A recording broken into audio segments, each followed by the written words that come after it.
Radhanath Maharaj,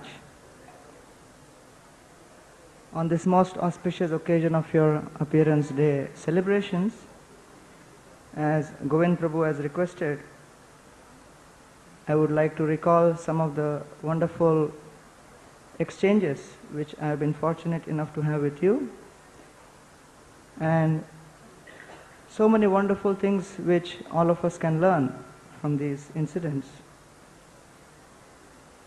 First of all,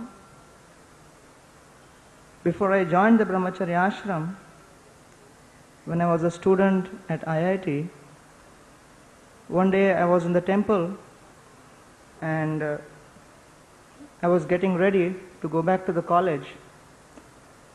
At that time, as I was putting on my clothes, Krishnanand Prabhu was in front of me and he looked at me with very intent eyes and started saying, "I'm waiting for the day when I can see you in saffron."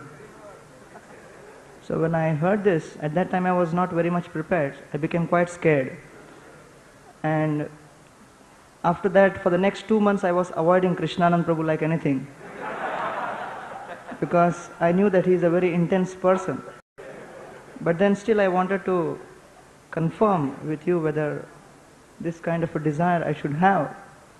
And then Gouranga Prabhu one time took me to you, and then we were having a meeting, and you started asking me, "Now what are your plans?" So at that time I said that I have not yet finally decided, but I am still thinking what to do. So then you said, "We have some wooden lockers waiting for you here." And at that time I felt that it was like a kind of invitation. And then Gouranga Prabhu said, yes, it is invitation, it is definite. You must try to come.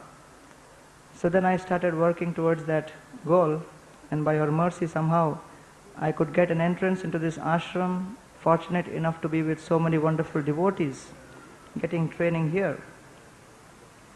After joining the ashram, one of the first services I had was in the kitchen, along with Sanat Kumar Prabhu, making prasadam for all the brahmacharis and the Gurukul devotees. And I learned a lot of things from you. One day after cooking, I had gone up, and then someone came and told me that Maharaj is having prasadam with all the devotees and he's calling you immediately. So I came down thinking that maybe he's happy with something what I have cooked. And then on all the plates, all the items had been served, and everyone was looking very intently. No one was eating, everyone was just waiting. And you were also sitting in a very serious posture. So I felt something is seriously wrong. And I came near you, and then I came near and you said, you pointed at the dal which was there and said, "What is this?" So I was wondering, this is dal. Why Maharaj is asking like this? So I said, "Maharaj, this is dal." And Maharaj said, "But it is too cold." And I heard old. So I said, "It's not old, it's fresh. I've just made." So I said, "Not old, it's cold." So I told Maharaj, "But it's for the brahmacharis. They are austere and they will adjust." So Maharaj said, "They are brahmacharis, they are not animals. You have to be concerned and you have to be personal, and you can't serve prasad like this. Prasadam means it should be always served hot."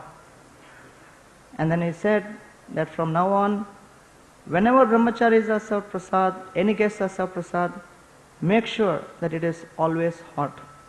In fact, even one time when we had gone to one grihastha's house, Maharaj made it a point that all the prasad which was served was again heated up and served out. And he said that the natural tendency is to be impersonal, but we have to go out of our way to make sure that everything is very proper.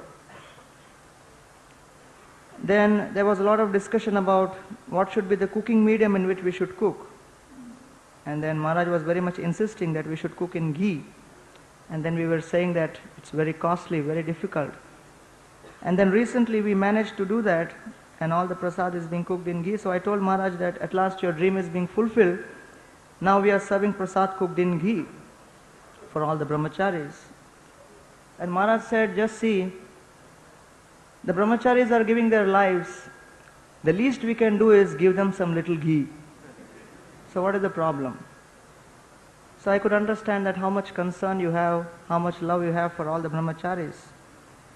And sometimes we take it for granted because you're always around. But you're always contemplating, meditating and thinking about how all of us can be happy and satisfied. One incident about your simplicity. One night I came back from a preaching program and I was used to sleeping at one particular spot in the temple hall under a particular fan next to Srila Prabhupada. And when I came there, I found that someone was sleeping there. So I was like a little disturbed because I had become used to sleeping at that spot only. So I came very near to that person who was sleeping, trying to look who this was, because it looked a little unnatural, not one of the regular brahmacharis. So I came near the face and tried to look intently who was this. And I couldn't figure out who it was because the face was covered with a shawl. And I just said, "Kaun hai?"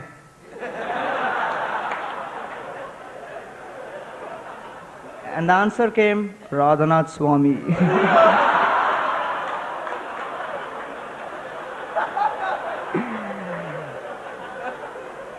And I was so shocked, I just fell back and lay down as if I am now sleeping. I didn't know how to react, I didn't know what to do. And then I realized I have not offered obeisances before going to bed, so I got up and started offering obeisances. Prabhupada was behind me, I was offering obeisances the other way, and Maharaj said, "Whom you are offering obeisances to?" And I said, "Srila Prabhupada, I am saying Namo Om Vishnu Padaya." Maharaj said, "Prabhupada is behind you. Be conscious." So then I realized that how conscious we should be in all of our actions. Sometimes we just do things mechanically. And one of the very wonderful lectures I liked of Maharaj is when he explains all the various exchanges, how things become mechanical, how the arti we do, how the loving exchanges between Vaishnavas, everything tends to become mechanical. So I definitely need your special mercy to overcome this tendency. Recently, a few months back, Maharaj was showing by his own example how to be a humble servant. He started washing his own clothes and he started going all the way to the terrace and he was drying his own clothes. And we were all bewildered why this was happening. And Maharaj explained to us and said that all of you should realize that you must always be careful about not taking service from others. And you should always know that whenever material opulence increases, there is always a chance for all kinds of infighting to develop. This has been the history of all institutions. Therefore, I am very much concerned that the loving spirit amongst all of you should remain. And therefore, I am doing this out of love for you. So Maharaj was always been very, very particular that none of the brahmacharis become overly proud, and is especially very much insistent that all the brahmacharis should be engaged in some kind of menial service. In fact, in the initial days, I think 5 years back, after the first Gita course was conducted in the temple in October of 95, Maharaj used to hear all the lectures in his room or sometimes outside the temple hall. And then after the first 2 lectures were over, then I had given the second lecture, and the next day Maharaj met me behind the DT room. And at that time I had a very long shikha, because after joining, that much of shikha had been left. So practically it covered the half of my back. So Maharaj came to me and then he caught hold of my shikha. And he said that, "Do you know the purpose of this shikha?" I said, "No, Maharaj. I've heard that it is usually used to prevent a disciple from falling down." Maharaj said, yes. When a disciple becomes unsurrendered, then a spiritual master picks him up with the help of this shika. And longer the shika means more unsurrendered. And then he said, see Devamrit Prabhu, he has very short shika. He is so surrendered. And then he said, just see, yesterday so many people were offering obeisances to you, praising you, what a nice lecture. But here I am, holding your shikha and moving your head left and right, and you can't do anything. So you should always remember that you may go out and preach, but once you come back into this temple, you are just a humble menial servant. And these instructions you have been giving to all the brahmacharis repeatedly. In fact, after Srinathji Prabhu conducted the 11-day discourse on the Srimad Bhagavatam, Maharaj wrote a very instructive letter to me in which he mentioned that material fame, infamy will come and go, but then Krishna consciousness means lifetime commitment, and one must not be overwhelmed by all the praise and blame which one gets in this life. At all times you should remember that devotees greater than you and me have fallen down because of the uprising of pride within the heart. Therefore you should at no point of time consider yourself to be greater than even the new bhaktin who has joined the temple, who is washing the pots and who is engaged in menial service. And in fact, you have been very much concerned about this aspect, that a devotee, a preacher, can always be overwhelmed by false pride. In fact, after some time, the brahmacharis were celebrating birthdays. So on my birthday, we had a cake cutting ceremony at Maharaj's room. And very often Maharaj would be chastising me about how to be humble and how you should not become proud. So I was thinking today is the day where he will praise me, because it's a birthday after all and he may not be so heavy. So then the cake was arranged, all the brahmacharis came, and I was also sitting with hands folded, trying to show that I'm a very humble servant, and then expecting some words of praise, that now Maharaj will at last reveal to all the brahmacharis that I have some good qualities also. But then the knife was kept in front of the cake, and Maharaj picked up the knife and said, sadhu means to cut. And then he started off that there is a mouse and there is a trap, and there are so many nice tidbits inside the trap. If the mouse becomes attracted to those tidbits, to those eatables, he will enter into the trap and will get caught and he will die. Similarly, pratishtha or fame and worship is like that. And a devotee should not become attached to that, and especially someone who is preaching should be very, very careful. Otherwise he will get caught in that trap and will perish. And then he went on for at least 15 minutes giving left and right. And then after that, last 30 seconds, in a very low voice, he spoke some sweet things which practically no one could hear. But then he made sure that he says both the aspects. And then the cake cutting ceremony was over. And then after I came out, so many devotees were saying, my God, what a heavy cake cutting ceremony.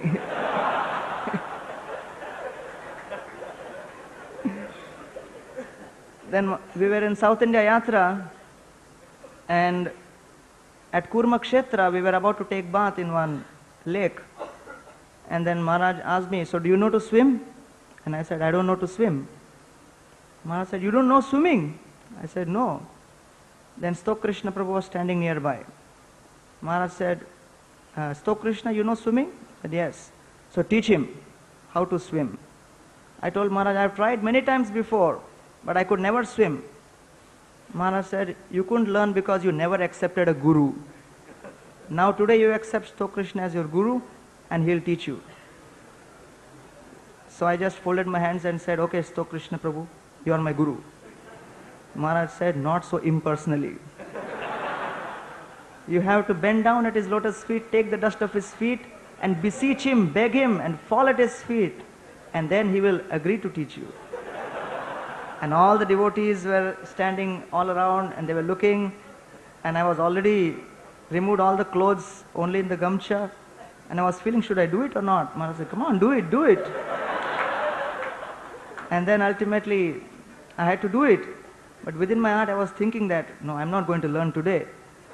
But somehow, Krishna Prabhu managed to teach a little bit.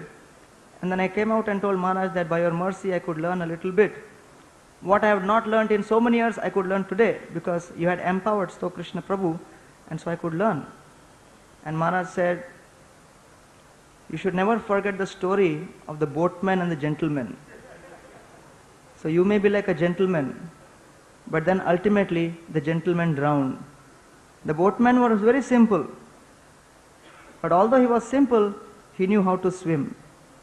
Therefore, it is only simplicity and humility that can take you across this ocean of material existence, and not your intellectual scholarship. So behind even this simple incident, he had a profound message. And as I was reading one of Prabhupada's analogy, that is how a tiger trainer trains a tiger repeatedly by hammering the same message again and again, till the tiger realizes that my ultimate pleasure depends on the pleasure of this trainer. Similarly, it is impossible for a disciple to be trained unless he comes to this realization that my pleasure is dependent on the pleasure of the spiritual master. All the others may be pleased, but unless the spiritual master is pleased, Krishna cannot be pleased, and there is no hope for liberation. In fact, Radhanath Maharaj's wit is very well known. And we were going one time for a college program, and then there was a hoarding, a billboard, and the hoarding was advertising IBM company, the international company, business machines, IBM. So Maharaj said, do you know what IBM means? I said, no. So he said, you know, in US, what BM stands for? So I said, no. He said, in US, BM means bowel movement. That means when someone wants to go and pass stool, they won't say, I'm going to pass stool. They will say, I'm going for BM. That means bowel movement. It's like equivalent to passing stool. So the meaning of this IBM means I pass stool. Because people are filled with material desires, and they are trying to propagate this on others. They have no purity, no Krishna consciousness, so it is as good as that. In fact, one of Maharaj's godbrothers, Pushkar Prabhu, was recently mentioning that Maharaj was in some place at United States, I don't remember the exact place, Alachua, and they were having a lot of meetings, very intense meetings. And the Back to Godhead office was also there, and the layout designer and photographer Yamaraj Prabhu, Maharaj was staying with him in the Back to Godhead office, in the BTG office there. So after attending some meetings, Maharaj was going back to the BTG office where Yamaraj Prabhu was there. So Maharaj told Pushkar Prabhu that now that these intense meetings are over, I am going back to the BTG office. And then he told Pushkar Prabhu that actually in history, I am going to be the only person who will go back to Godhead and meet Yamaraj. And then Pushkar Prabhu was laughing like anything. And he was saying that in spite of such a situation where there were so many various kinds of problems going on, Radhanath Maharaj has such a wit, he has such a transcendental humor that can enliven anyone at the most surprising time. Some of the instructions which we have been giving very prominently in the last 1 year is that Srila Prabhupada has given us practically everything, and there is no need to leave Srila Prabhupada's movement trying to search for anything higher or anything more. You have been emphasizing on humility and service attitude, and only that will give realization. In fact, one time he was telling me that I just do not want you to speak about Krishna, I want you to realize Krishna. If you are simply engaged in studying all these books, then the maximum that will happen is you will spend the whole life speaking about Krishna. But then, to realize Krishna, you need humble service attitude. And Jananivas Prabhu, when he came here, he was mentioning that how this wonderful Radha Gopinath community reminds him of the spiritual world, which is exactly like a family. And Maharaj emphasizes this fact that unless there is a mood of a family, unless there is a culture which supports our spiritual life, it will be very, very difficult to continue spiritual life in the long run, because it will not be pleasing. And therefore, Maharaj, you have been emphasizing so much that all the brahmacharis, grihasthas, all the congregation members, sannyasis come together and create a most wonderful, charming mood in which spiritual life can be practiced most wonderfully. When the opening of Radha Gopinath deities took place this year, then Rupraknath Prabhu requested me that you can go and ask Maharaj whether he would like to dress Srimati Radharani. So then if Maharaj agrees, we can go and tell Jananivas Prabhu that Maharaj is doing Radharani, so he can dress Gopinath. So I went to Maharaj and said, Maharaj, would you like to dress Radharani tomorrow? It's a special festival. And then I suddenly thought that since Jananivas Prabhu is Pujari, he will definitely agree. So I told Maharaj that Jananivas Prabhu may also dress Gopinath, and if he knows that you are dressing Radharani, he will definitely. And Maharaj has such a love for Jananivas Prabhu that he came from his room, went into Jananivas Prabhu's room and said, if you are dressing Gopinath, I will definitely dress Radharani, because it's such a rare fortune to get to do service along with you. And he agreed. And we can see that the Radha Gopinath calendar for this year is having that picture. Gopinath was dressed by Jananivas Prabhu and Radharani by Maharaj. And the previous day, actually, it was the Vyas Puja celebration. It was such a heavy day, hectic day. But the next day, he was willing to go out of his way to please the devotees in this manner, and showing by his example that one must always try to put his heart and soul in service. In fact, this year, after the Janmashtami, after the Abhishek was over, usually we see that not many people are around, and then the winding up is done by the remaining few pujaris. So at around 11:15, the Abhishek was over, and I was expecting that Maharaj will leave. But then he came up and said, now where do these tables have to be taken? So I told Maharaj, we'll do it, because you can go and take rest, or you can meet the devotees. He said, no, tell me where these tables have to be taken. And without waiting for an answer, he started moving the tables after the Abhishek. And then immediately everyone swung into action. They saw that Maharaj wants to do service till the very end. And then after taking out the tables, then we thought that now it's over. So I told Maharaj, the tables have been removed. Now we'll arrange for the offerings. You can please leave. Maharaj said, where are the offerings? So it's the next room, but we are just making arrangements. So Maharaj said, I would like to personally keep the offerings. And then we understood that really he wants to serve till the very end.